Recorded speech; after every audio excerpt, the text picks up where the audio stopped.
Tim Curry is a 1999 graduate from the Academy who served 25 years in the Long Blue Line. He says he learned early on he would have to advocate for himself to make it, and that's exactly what he did during the spring of his freshman year.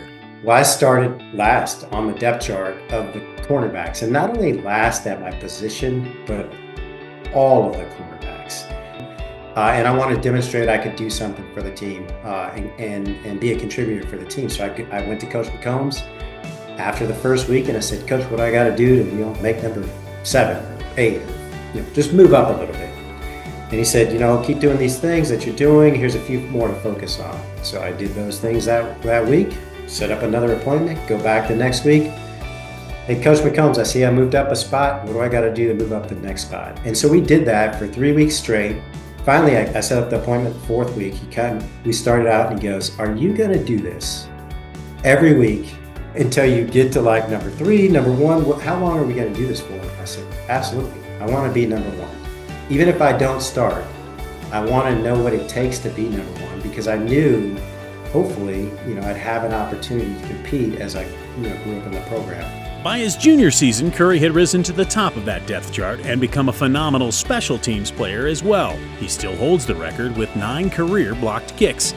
Then, on the night of September 27, 1997, with new college football rules in place allowing for overtime, Curry made history with the very first game-ending defensive score. As I'm blitzing, I see the quarterbacks see me coming, and I'm like, "Oh no." He raises up to throw the ball, and instead of continuing to go and see what I could do, I just said, "I'm going to stop and see if I can time this pass." Well, he lets it go pretty quick, and I can time it just about perfectly. Put my hands up there, the ball hits my gloves. I didn't think I caught it. I land on the ground, I look at the ball, and then I kind of stop. And if you look at the film, everybody stopped on the field because we didn't know if I could run with the ball. No whistles, I turn around, I just start going, and I don't know if it's 70 yards, 80 yards. I don't honestly know what it was.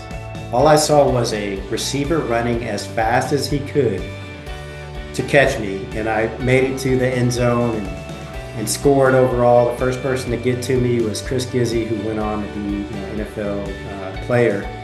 And thank God it was Chris Gizzi, because he tackled me, and everybody else fell on top, but he was strong enough to keep them off of me.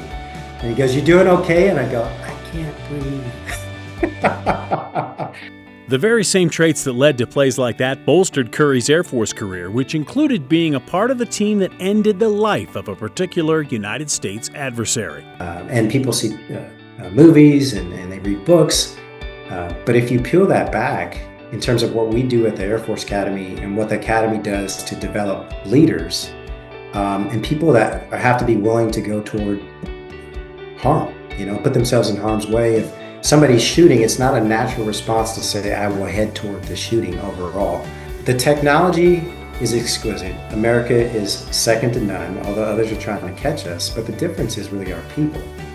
If I go all the way back to my team, and you know this team, you knew us very well, if you interviewed any of us today, we all would be willing to still step forward. To this day, and we were the same way back then. We had very high standards and expected great things out of each other. So for me to have sort of the timing and fortuitousness to be a member of the team, honestly, isn't the truth. I worked hard to be a member of that team, and so did the people around me, and we were chosen for that reason. Every cadet at the Academy is also chosen for a reason, and in Curry's case, throughout his career, he learned how to teach the same principles that made him a good teammate to all his teams along the way. One of them would be grit, Grit. You got to be gritty when you're playing football. As a fighter pilot, you got to be gritty. There's no question about that. You got to have discipline as an individual and be able to hold people accountable in terms of their discipline on the team. If you said you're going to do it, why didn't we do it? Or you do it overall. And then ultimately perseverance. Oh, and one more thing. Character traits need to have the backing of a team. And for Curry, that was his parents while growing up, then later on, his wife and kids. Both of them are always supported, and to this day I still think about, what were they trying to instill in me?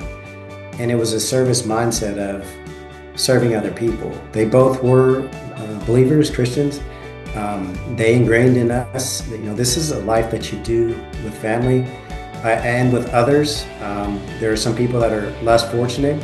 Go make a difference. Fast forward to halfway through my career, I meet my spouse, my life partner, who's on this journey with me.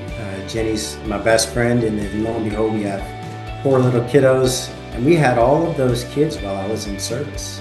And I think throughout my career, I've gotten a little bit better at that, of not taking myself so serious, laughing with other people, enjoying the good times, because unfortunately there will be challenges. And it's a lot better when you go through those with people that you love.